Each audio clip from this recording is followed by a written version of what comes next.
सकाळी मी गाडी घेऊन शेताकडे आलो आणि हळदीवरची फारी काढली. रात्री पाणी आलं होतं.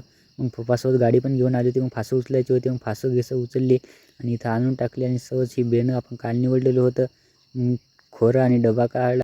पप्पा एरंड्यातल्या काड्या काढू लागली. मग तितकं झालं. गावाकडे गेलो. गावाकडून आलो. मग ऊन झालं होतं. मग थोडा वेळ बसून मोबाईल वगैरे चार्जिंग लावला आणि एरंड्या भरल्या. बावऱ्या माझ्या मनाचे उलगडे ना वागणे, उसवणे होते खरे की हे नव्याने गुंतणे. घडी वगैरे केली आणि तिला घेऊन मी निघलो होतो आखाड्यावर जाण्यासाठी.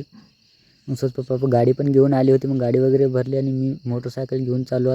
गाडी भरून दिली होती. मग ती गाडी खाली करण्यासाठी मग गाडी वगैरे खाली केली आणि ही बैलगाडी घेऊन मी चाललो आता दादच्या तिथं. मग दादच्या तिथं आलो. बैल बांधले आणि पुन्हा आलो गावाकडं. गावात आलो. सर्वात पहिले मोबाईल वगैरे चार्जिंग लावला आणि त्याची चारा पाणी केली.